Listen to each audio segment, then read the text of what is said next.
We do bands, we do DJs, we do national acts, we do speed painters, caricature artists. We do the craziest things.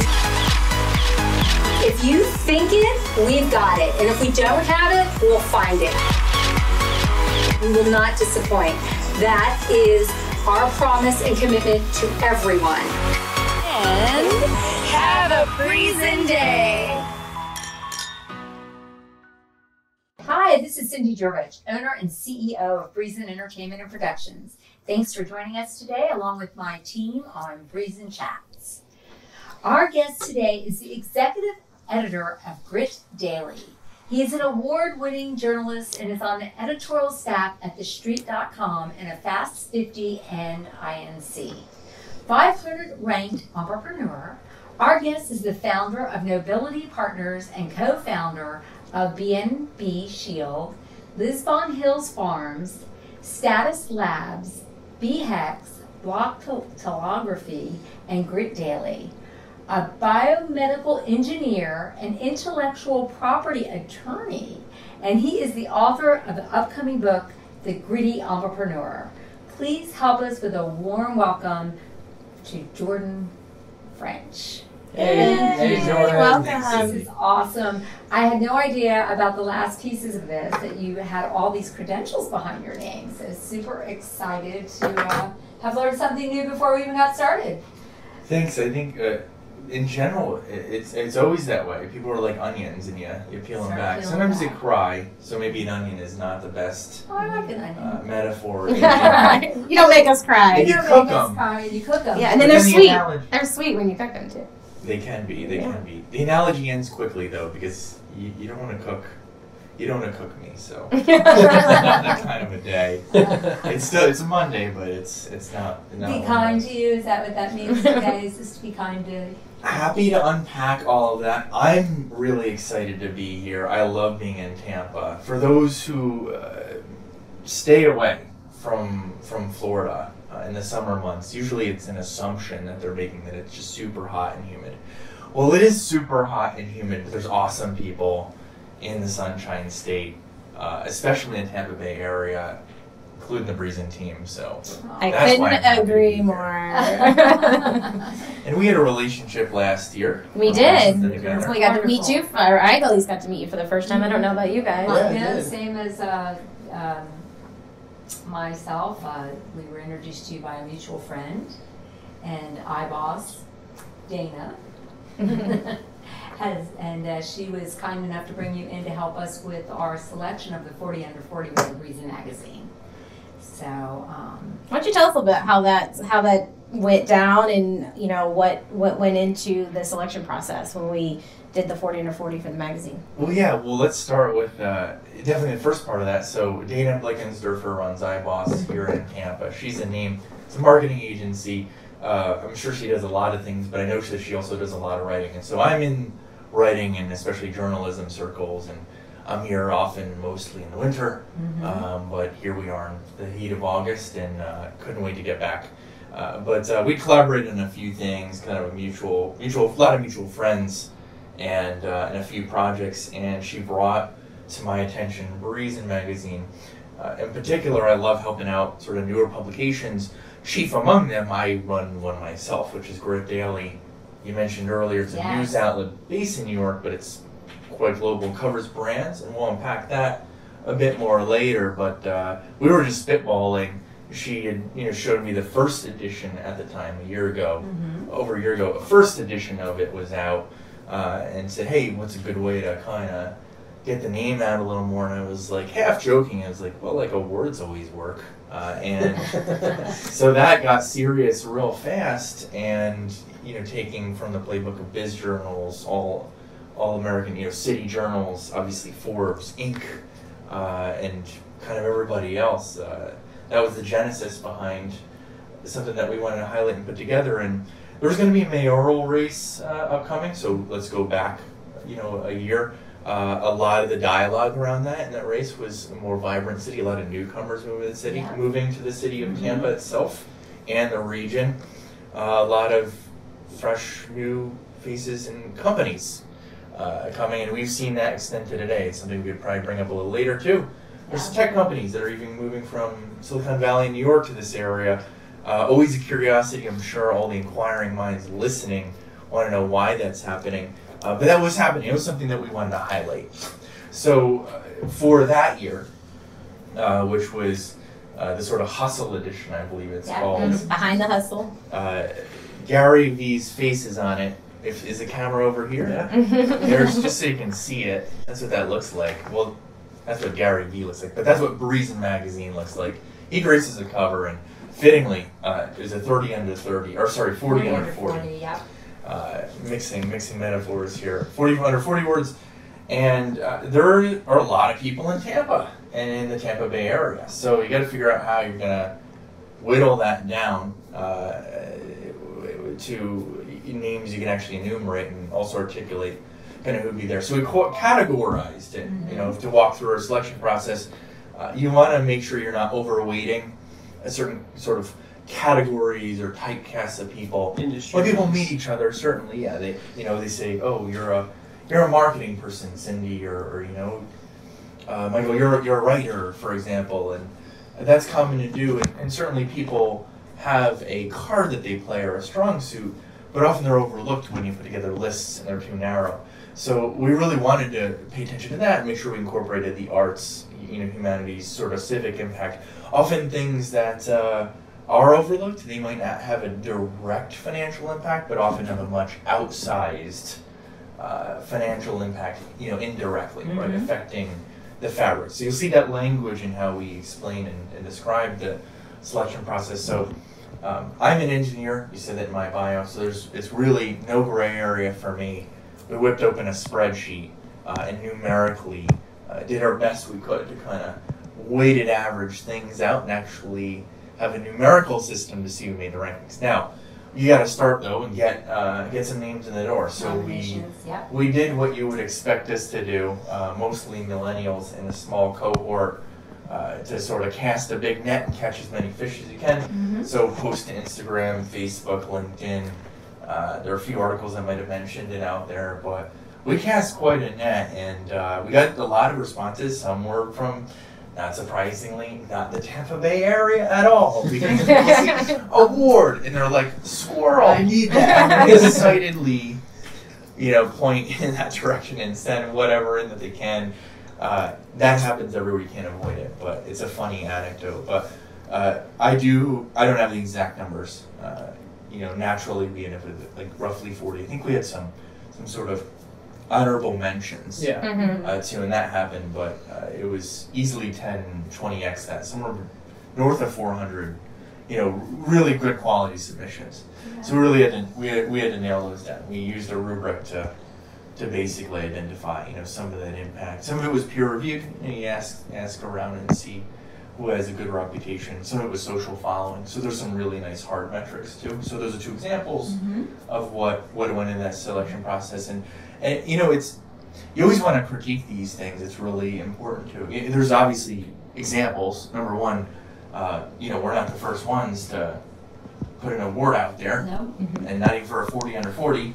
And so there are the selection processes out there, and you can kind of borrow from them, right? And so that's a lot of kind of what we did. I do think you do want to stay as much as you can away from small p politics, right? Like sort of insider moves. And so one of the things we did is, people that we either knew or had a financial relationship, for example, to the magazine, just were disqualified, which is a natural, very ethical, thing to do, and it validates a list. And so I did nominate you, Jesse. No, it wasn't coming through. No, but it made sense because we nominated some of the people we thought belonged to it, but it was nice to know that it was completely out of our hands, and then if they were in the magazine, it was because they met a lot of these other criteria. Because there were so many amazing people, I had no idea who they were that made it in the magazine. It was exciting. Amazing people. Yeah, it was just awesome to read about them and learn about them and meet them at the launch party. So, and look, Michael's submission of you was a good test of the sort of efficacy of our system.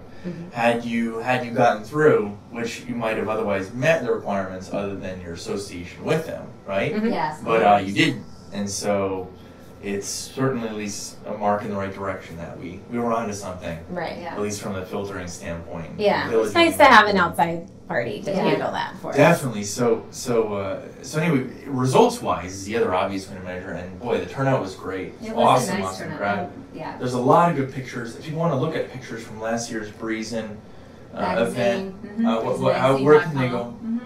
Yeah, they can go to the breezin.com/magazine. They're up there. They're also on our Facebook page everywhere. Yeah, a lot of great pictures, so check those out. Be a little behind the third curtain here. Check those out. There's some great pictures from the event. It was at the Godfrey Hotel. On the water. On the water. It was called Water. Oh, water. That bar area really is called Water. descriptive bar name. Yeah, Water. Can't find it. But probably don't deserve the award. Let's be honest. But they were generous collaborators with us, and they offered their space, and we did a nice fundraising. We had Tito's as a sponsor for that one as well, and we already have a save the date for our new one that we hope you'll participate with, which we'll give a shout out later about. Well, what's the date now? October 21st. Yeah, so October 21st. Get your tickets when they're available. When they're available. It's a Monday, and we're going to roll it out probably Monday next week. You'll get a save the date. Yeah. Everyone will get a save the date. So join the For all you email guys list. listening, Right. by that time, you already have the We're date. on the everything email out last before year. this You'll comes be back out. on it again, and this time it's our award is.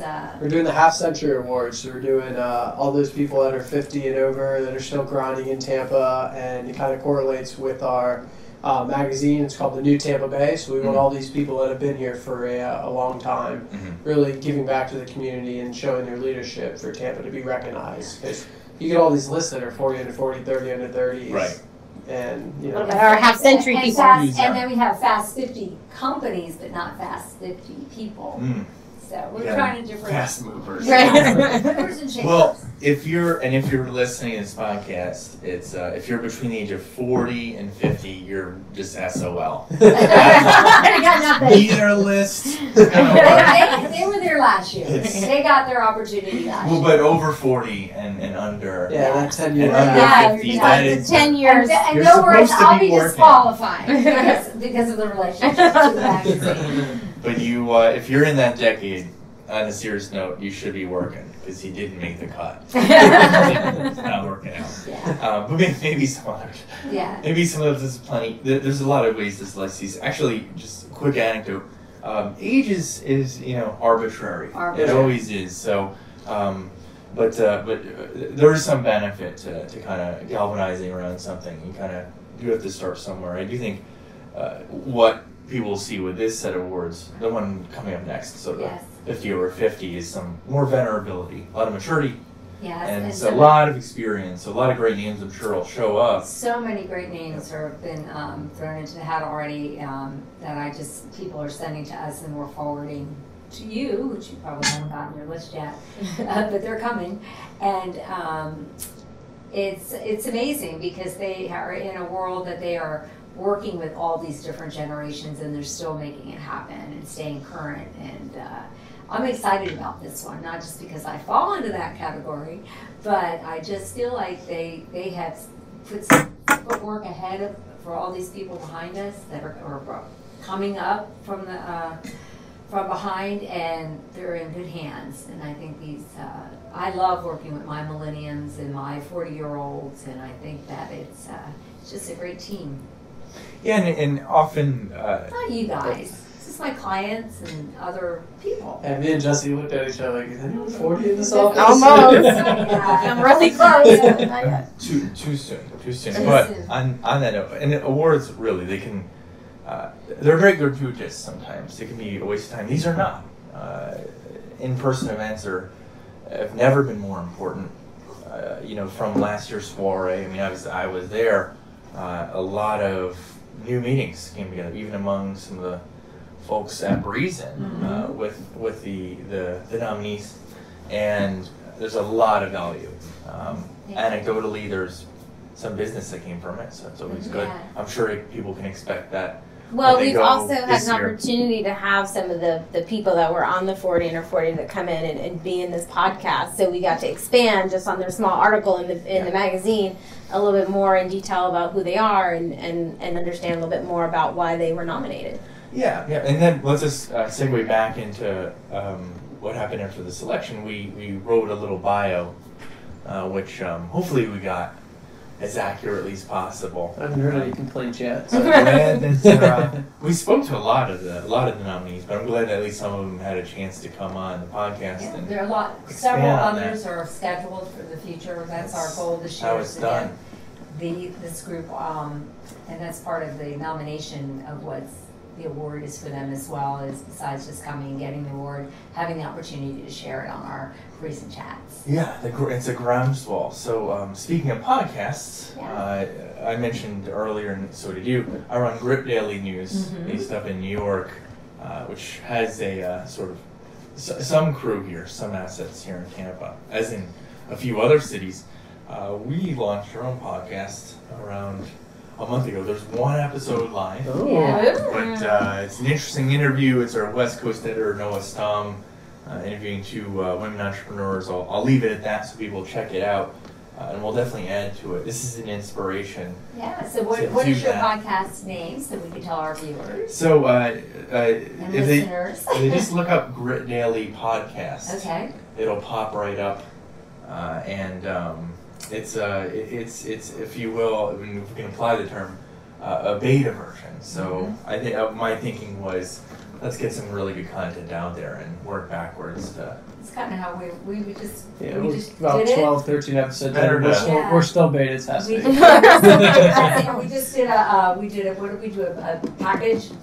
Yeah, we did our Roll 10. Our first 10. episodes. Binge, Yep. binge listen. Binge listen. Yeah, and in contrast to our podcasting, which is nascent, our writing is extensive. So Grit Daily's out there. It's been around for almost 2 years at this point, but 45,000 followers on Facebook. That's and amazing. huge numbers on Instagram and Twitter and elsewhere. And we do our own events as well. I'll get into that in a little bit, but quite a bit of readership. So we cover brands and how people interact with them.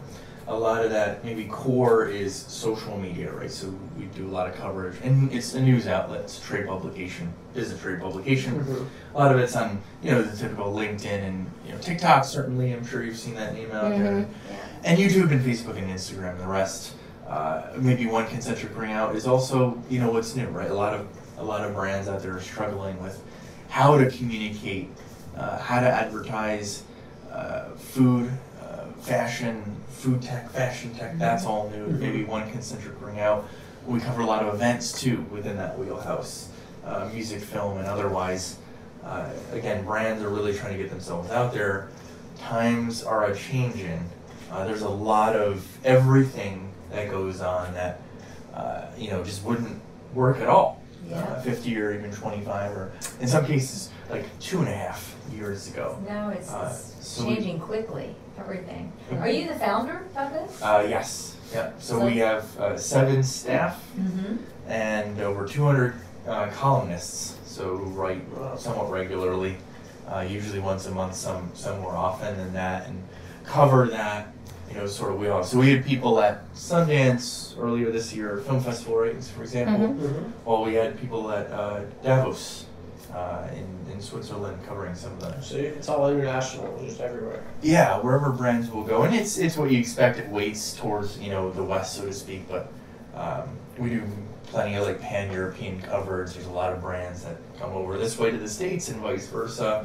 That even relates directly to Florida, our home, and also our home market in New York, and then certainly California as well, where we have a pretty big presence. We just held our first event out there with Health Tech Women and Siren Care, and had a few other cool folks by. That was maybe just a week ago, actually. Wow. Reminds me how much we do travel. But Any interesting brands that you're seeing having a huge growth in the last year since you deal with so much brands? Oh, definitely. So, I'll answer directly first. So, definitely in the food space, things have changed a lot. We saw Beyond meat Oh, yeah. this year, and I'm seeing them everywhere on Instagram. yeah, and the Impossible Foods has their sort of challenger Impossible Burger, Impossible meat that's proliferated to like Del Taco and Burger King, and so this sort of sea change has happened in the food space. I think this is one of the most exciting ones, especially personally for me, because one of my companies before Grit Daily is my sixth company, worked in the food space, 3D printing pizza, among other foods, for astronauts to eat in space with robots. But setting that aside for a minute, that's a direct answer. I think the other is a lot of brands, just more generally in every industry, are looking to sort of capture and benefit from national dialogue, right? So some of those themes are the Me Too movement, right? And sort of as much as possible coming off real answer, a little less tone deaf. Some even big brands really struggle with that still. There's something that we covered quite a bit because Pride Month was somewhat recent, is pride washing. We did a really good story. Corey Andrews, a columnist in New Jersey, did a really good story on pride washing. Specifically, another columnist in the UK will bring up his story, or rather the story he wrote, and it was on Greyhound buses, right? Not exactly historically like the best relationship with the LGBTQ community. They did something called pride washing. What that is where you try to associate and seem like, oh yeah, we've always been like in on and super supportive of the LGBTQ community, right? And so that's what washing is, right? And that can happen to sort of with any stripe, right? Like sort of gender washing and whitewashing is something that used to happen and so on. So there's a struggle with that. I think a lot of brands still struggle with that. A lot of it has to do with lack of diversity on boards. A lot of them are also very consistent, but also maybe stuck in their ways. So they have a lot to learn. And media tends to also move quite a bit faster, right, than that. And it's also a good litmus test for should be paying attention. So on that note, one thing that we do and increasingly cover is new sort of concepts that could affect all brands. And one that I'm really excited to see us cover, we should have a piece today from the aforementioned Noah Stom, our West Coast editor at Grit Daily. He's covering a throat-singing rock band from Mongolia called The Who, like H-U, because there's obviously the Who, the other Who. But they sound awesome. I'm pretty damn sure that at our next event, which is tomorrow in Brooklyn, let me give you some quick background on that and then loop in The Who. It's Andy Warhol's birthday tomorrow, the painter.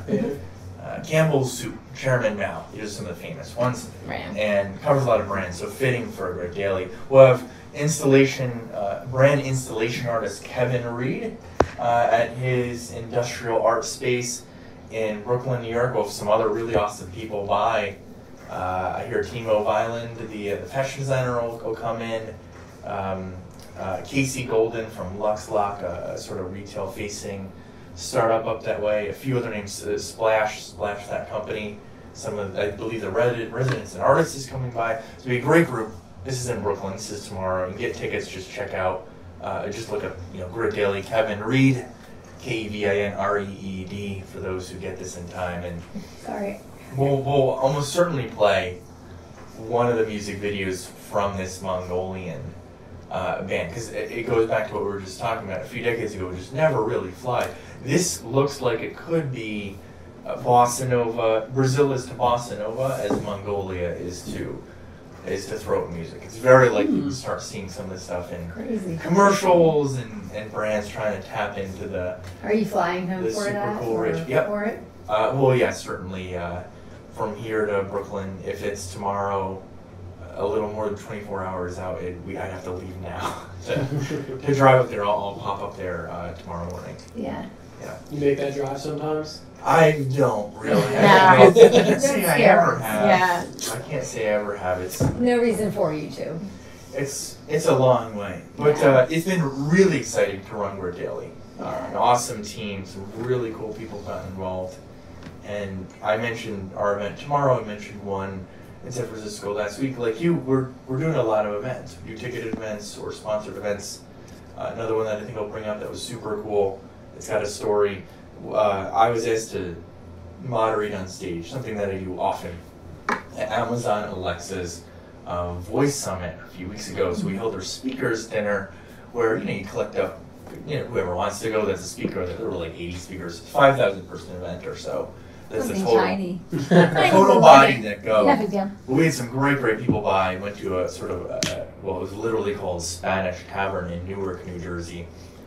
It makes anyone wonder, well, wait, what's Amazon Alexa doing with a conference in Newark? Well, one, the airport is there. Newark, New Jersey, Liberty International, really popular especially for the New York area, not just Newark, but Audible.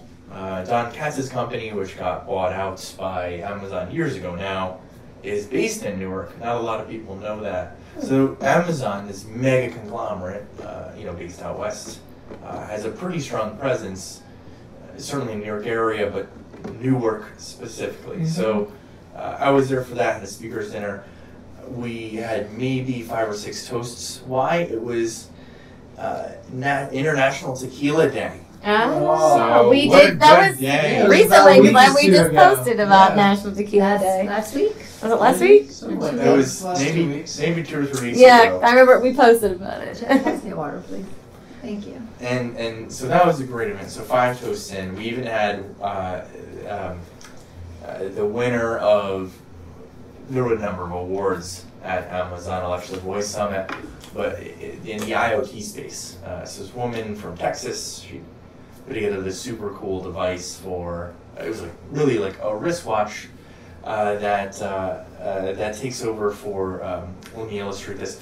There's a very famous commercial with an elderly woman, I believe, and she says, "I've fallen and I can't get up." Well, her device modernizes that, so you can see how and why she won this award. So she came by the dinner too, so that was one of her toasts. But I love putting those together. They're some of my favorite types of events because you can get a reasonably small number of people together, 30, 40, 50, and have very meaningful conversations and go really deep with people, especially when they're sitting, adjacent or across from each other. But like I said, we've been doing that a lot of events and learning a lot too. I know right before we hopped on this episode, we were talking about venues, which you have a few offers from what I hear. It's lovely. Yeah, we have a For couple of Breezin. offers, and we're trying just to wait for the proposals to come in, and Sure. so they both promised us, or 3 of them had promised us that we'd have them by the end of the week so that we can make a final decision. Awesome, and that's news here. I'll say the reason I bring that up is venues are tough. Yeah. It's not that easy for us to lock that in. Oftentimes, sure, we'll just call into places where people will have space, but either way, you still have to have a space for people to meet. Partnerships, and you're looking for Yeah, a lot definitely. of. But it costs these venues money to to have put it staff and to run it and to be able to do it. So And in New York, that's that goes hyperbolic or geometric. Yeah. But there's It really so many does. cool places that you can think out of the box, like all warehouses Oh, yeah. and all that stuff. And that we do people- it. Yeah, I know, I can hear. And same thing with it here, but we're really fortunate because we started that other division of Breezin a couple of years ago, Breezin Weddings, and we're really recommending venues so much more than we used to, and we're able to bring the business to these venues, so they to them. appreciate. So they were a good partnership for them as well. So it's their small way of saying thank you to us for sending clients their direction as well. So it's been pretty cool. We're thrilled with that, and I'm even more thrilled that you just checked your calendar and told us you were going to make it. Yeah, and on the venue note, I'll echo that. So we've held events at a Troy Liquor Bar in Manhattan, popular place, really packed area. In the meatpacking district. Very cool. French Cheese Board, super cool place in West Village. Kevin Reed's his own sort of industrial art studio in Brooklyn. We're headed to, and we've done a whole bunch of others, but they've all been super happy with having us by. Eventually, people just kind of buy drinks there anyway as we our event gens, the goodwill is immense. Yes. Right, and really media couldn't be a better partner. I think I'm convinced, and I know I'm biased because I am in media, yeah. but you get so many mentions.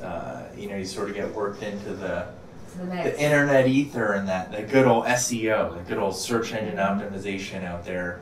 The new search engine optimization is totally different. A lot of just content. Yeah, that's certainly a big part of it. Well, and on that note, so we when we do an event, obviously it'll also show up on Eventbrite besides Grit Daily, but NYC.com usually picks up all our stuff, especially when it's in that area. NYC Plugged and Go NYC, and there's a whole a list of them, and so you sort of see it everywhere. It's pretty awesome. It's funny you say that because I'm going to New York on a girls trip in November, and that was one of the websites we went to see what events or any cool out of the box events that we could possibly get tickets to that we wouldn't know about. And those are some of the websites we went to just kind of see if there's any cool art exhibits going on or something. Just to find out what was going on in the city while we were there. So it's funny that you mentioned. Daily while you're up there. Right? Yeah. Grit Daily, and we might even have an event. It depends on the dates. Certainly let me know. But on that note, New York, Tampa, it doesn't matter. Grit Daily, Breezin, it doesn't matter. Any publication out there, I'm advocating. Venues should pick up media partners more broadly. In fact, that's a lot of the, sometimes unsolicited advice that I'll give to brands. It's not so much just about hiring a good marketing agency or public relations firm. Mm-hmm. It's really, a lot of media folks, just like what we're doing here. Uh-huh. We talk to each other. We kind of know each other. So you really don't need too many. A few really good media partners to certainly, pick up your news, partner with on events, cover your stuff, and you kind of know them. Mm-hmm. In other words, it's de-commoditizing those relationships, which often agencies do. Not a knock against agencies. There's a lot of awesome agency people out there, but what you don't want to do is commoditize those relationships. The deeper you go, especially with media partners, the more you really get out of them. And we just talked about events and sort of a lot of the benefits there, but certainly it's pretty invaluable and not easy to buy, and frankly, much cheaper to get that benefit by partnering with a Breezin or a Grit Daily or who have you. Do you have an event person in your organization? We do. Jessa Moore, she's based in the New York area. My thinking was to start heavy there. I'm giving you some business insight into Grit Daily's growth. This is what's going on behind the scenes. You've heard that's what we're interested about. Yeah, we love to hear proliferate that city by city. So I mentioned earlier that we did hold an event in San Francisco. Heck, we've done events in Toronto, Canada, Amsterdam, Netherlands as well, right? And of course New York, New Jersey, but close enough to New York. My thinking and our thinking on the team was to proliferate that, right? Build a bit of a model and then get event partners or an event person in different cities. Markets are different. Tampa's not New York. The venues are totally different, and so on. Even the content that you want is different. The companies, the guests that you feature are different. And so you're realistically going to want someone local. What we've done before that in Tampa, because we're here, we started recruiting columnists. So Cesar Hernandez is a Grit Daily columnist. He is on the mayor's transition team, helping. By way of background, for those who don't know, Tampa has a new mayor. Okay, we love her. And she, Jane's first name. Jane Castor, yeah. We just spent some time with her. About 2 weekends ago, we were lucky enough she was at an event we were at and get to chat with her for a little bit. She's got a lot of big plans for Tampa. Good. Big plans. Putting in the time with Jane. And so Cesar, though, is on her transition team. He's a columnist at Grit Daily. Covers a lot of sort of newer tech stuff, transportation. Jeremy Nuff is here as well. Runs Spartan Media. He's also a columnist at Grit Daily. And he's sort of just up the road on the other side, in the Clearwater, St. Pete Peninsula. And we're recruiting more columnists. So if you love to write, we're pretty open door. Everyone says we treat people really, really well. One cool aspect of that it's not just like writing for whoever. We really do integrate the crew into the events, and not just going, moderating to fireside chats, and that goes to our format, right? Which I hinted at, but I'll really tease out. It's very content driven, just like our articles are. We'll spotlight a person who's newsworthy, and perhaps bring in some other elements of that, like show brands, the Who, HU. I'm so excited about that one. And we do that a lot to sort of integrate and explain also and show kind of what our brand is, right? Because as media, we also have a brand, and sort of share that, be able to share that with people. So certainly there's some big things coming up in Tampa for us at Guard Daily as well, and can definitely look forward to doing some events with some regularity here too as we build that out. Do you have a time or a date that you're looking at, time of year, that you're going to bring an event to the area? We were getting really ambitious last week and wanted to do one as early as this tomorrow. week. Yeah, a pop-up. No better time than do something today. Carpe diem, right? But I certainly will ramp up. I do want to get one really good one in. It's a priority to pop up to Brooklyn and get that out of the way. And I think realistically, we'll get a series going here in Tampa. It's just a matter of lining them up.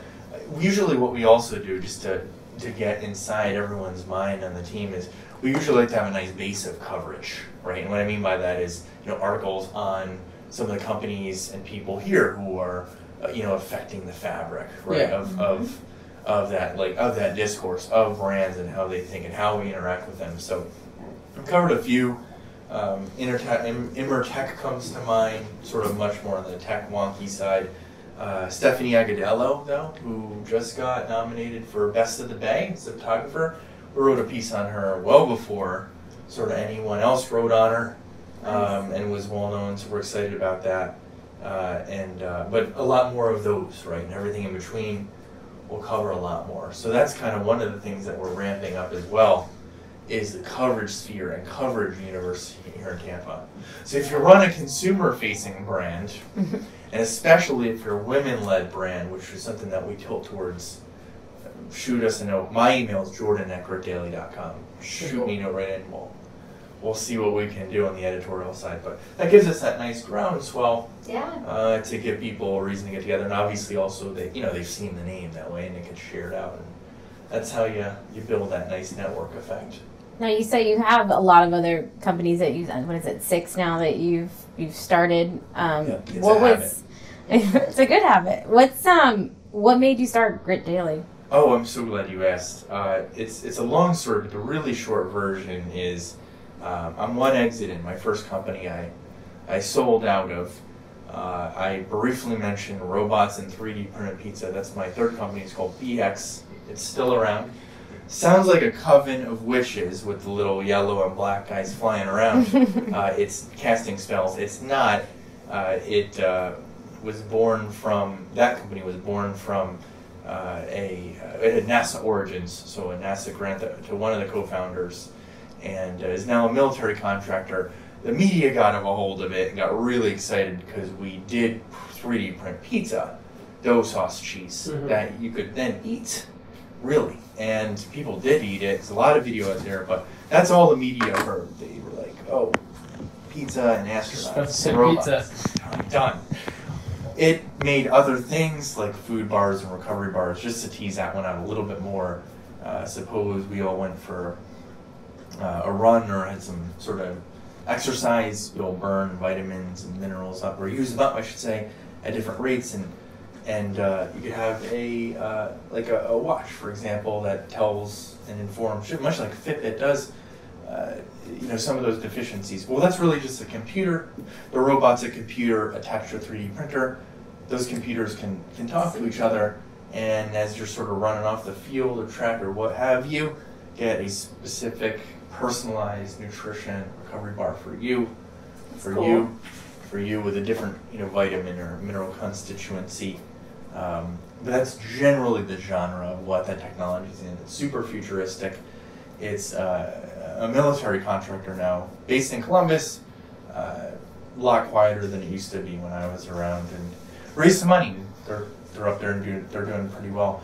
But I wrote a book after that. There's a few other companies there. Was a software one, and some interesting sort of stories. But what I should say to give more foundation to that is I wrote a book about all of these sort of travails and like activities, and it's the good, the bad, and the ugly, just like what Grit Daily covers. Brands aren't always good and well behaved, so we highlight the bad too, and it gets ugly at the same time.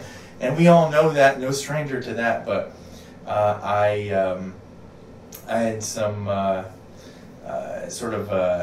interesting circumstances, and was in a situation where I wrote The Gritty Entrepreneur. It was largely autobiographical, and due to basically legal reasons, what was in it, I couldn't publish it.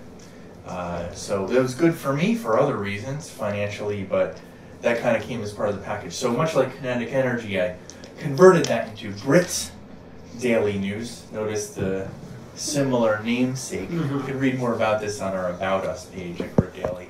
But that Kinetic Energy converted into this news outlet, and I'm really glad it did. It's worked out really, really well. We got a news outlet with quite a bit of following, and like a lot of people really read it. A lot of media read Grit Daily. I have a lot of friends at other outlets I've written for. Entrepreneurs, certainly TechCrunch, The Next Web, where I still publish, CIO Magazine, Today Show, Influential, some great people there, Clint Senkow and Brian Evans on the West Coast. Check that out. Check that publication out. It's kind of like a peer to follow what we do. And Tech Today, Cannabis and Tech Today I've written for too. There's a whole many more. The Street, of course, and still on the editorial staff there. In orbit, very much at large. But a lot of media read Grit Daily, so that's been one benefit, is helping kind of supply a few good ideas.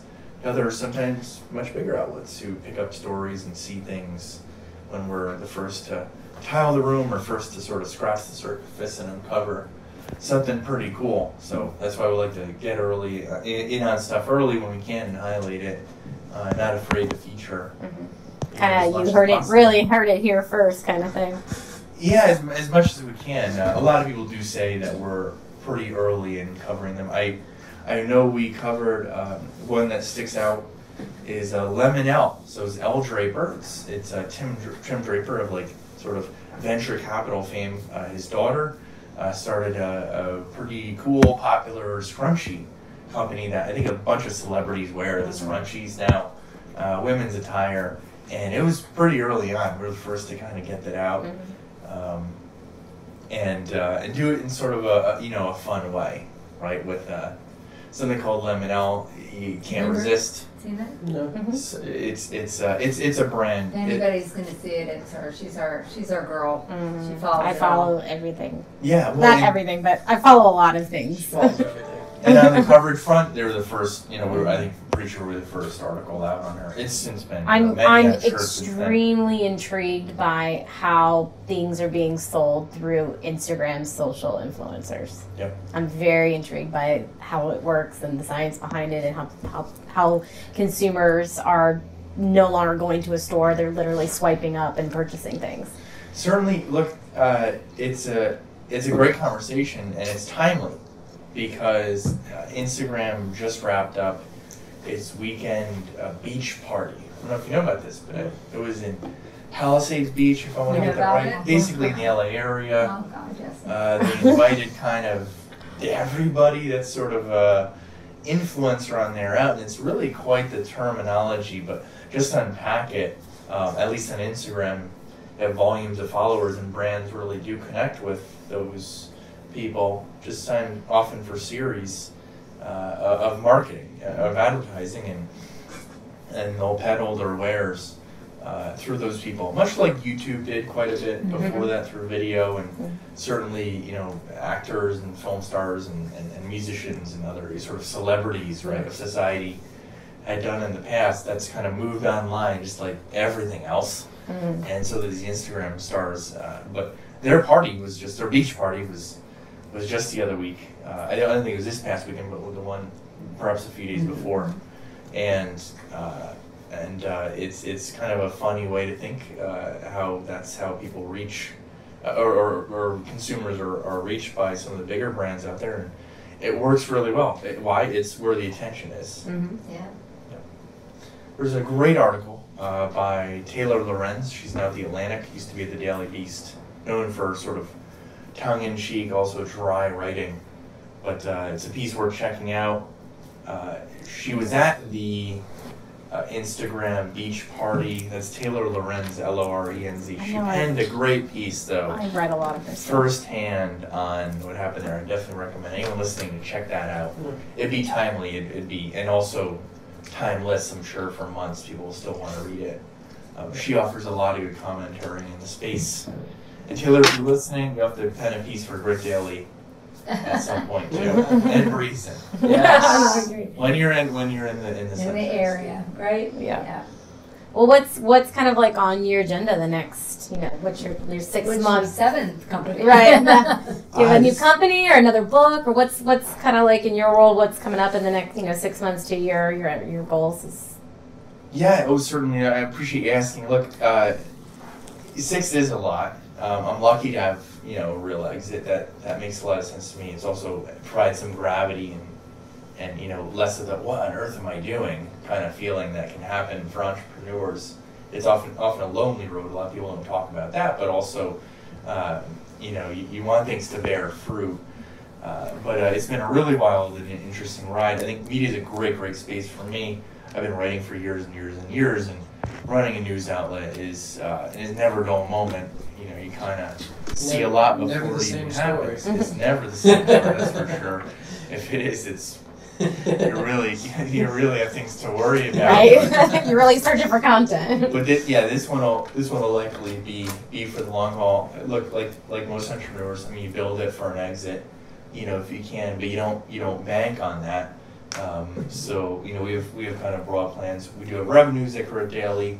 It's doing reasonably well. Most of what we're focused on though is the community and building that and really finding top-notch content so people do keep coming back like they are, and also like a glove, pulling that real world into it. It really does seem as though there is a pendulum out there. It's really unclear where it's swinging, but certainly it's always in the direction of in person and that value as everyone moves more and more online, digital. There's so much more that every single interaction means, and how much people can get out of each in-person interaction. And so one of the things we like to do is get people together with our events. And you see, we're doing a lot of them. I mean, 2, 3, 4, or 5 a month in some cases. That's a lot. And get people together. Well, they're a little smaller than some of the stuff that you've done, like 30, 40, 50, 60 people. They're quaint. They're nice. But it's the same amount of work. It sure is. And same amount of work.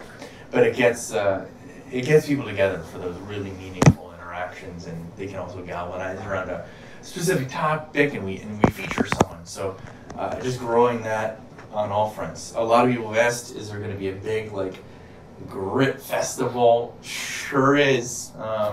It'll be who you kind of expect it to be, and kind of consistent with our brand and some of the really sort of fun attitude that we bring to the landscape. It won't be buttoned up. It'll be a good time, and but also add a lot of value. People will certainly walk away from that. But that's slated for sometime next year. As again, we continue to build. You'll have to keep us posted. Oh yeah, city by city, we kind of build that following, not just online, but in the real world. Yeah. And that's going to be the next 6 months for us. After Brooklyn, it'll be popping right in the next ones. I still am known for going to conferences and moderating a lot of panels or doing fireside chats, one-on-one with people, interviews. And Voice Summit was a really good example of that. Next up, though, I'll definitely be at Tech Barbecue. That's in Copenhagen, Denmark. That'll be a really exciting one. Barbecue in Denmark? September 18th and 19th. They really have a monopoly on barbecue in Europe in Copenhagen. So I'm really excited to go there. Great team behind that in Copenhagen. Of course, the big one, Web Summit's coming up in around 6, 7, 8, if I got the dates right, of November. That's always a big one for us. We always host Grit Daily speakers dinners every night of Web Summit. That brings 70, 80,000 people to Lisbon, Portugal. Wow. Great city to check out if you haven't been. Great time of year to be there. Grit Daily will definitely be there in a big way. I know Stuart Rogers is slated to be there as well. Stuart, former VentureBeat, he's senior editor at Grit Daily as well. So he'll be there. Check out his work. He's been active with his column as well. Those are some of the big highlights kind of on the horizon. And What an exciting year ahead of you. yeah, it's never a dull moment. We we get to kind of do what we want and plan on these things and see people, and it's very, very rewarding. And also on our own event site, it's great to be able to kind of curate and help lift some brands that really deserve some attention. That's nice. It's something to be careful to not maybe over exaggerate the impact. Certainly we're not some kingmaker. It's a lot more subtle than that, but it definitely makes a difference. It's hard to argue that media attention doesn't make an impact on someone, a company, or their brand. But it's very satisfying to see that and see some brands and people really deserve it come into their own and get some of the attention that they deserve, and we're in a position to do something about it. That's pretty cool. Now, if we're trying to find you, social media channels and all the outlets, how do our listeners and our viewers find you? Yeah, super Googleable. I mean, it's Jordan French, Grit Daily, being sort of in the space that I was, right? With search, Grit Daily looks good in Google search, if I can say so, and that's GRITDAILY, but DAILY. But check it out, gritdaily.com. And then we're just at Grit Daily on all social, Twitter, LinkedIn, Facebook, and Instagram. And I think we got YouTube and Pinterest, literally all the same too. Grit Daily, come check us out if you want to shoot me an email. Don't hesitate. We're actually pretty friendly journalists. I'm Jordan, that's Jordan, at gritdaily.com. Certainly shoot me a note. Like I mentioned earlier, if you're a consumer-facing brand, if you're a women-led brand here in Tampa, we definitely want to hear from you. We'll either do something event-wise or try to figure out a way on the editorial side to cover you. Always some excitement. Hear media saying that to anyone ever. Listen, we just want some shout out for our charity for Instruments for Life. Is what the magazine is really helping a lot of young children learn music as an outlet, and they're doing a great job. So that's my shout out. If you have any room in that magazine, it's your contribution to the pile. Yes, very good. There you go. But we appreciate you coming out, and it's been very enjoyable. I know how busy you are, and we can't thank you enough for taking a few minutes out of your day to spend it with us. Certainly, it's a great time, and I was going to say, as you know well too, as a publisher, Cindy. So every day, 7 days a week. Never stop the grind. News never stops. Never. It's me. It's the journalists and the doctors. Yeah. People keep getting sick, and the news keeps happening. That's true. So we would like to say, as we always do, Have a Breezin day.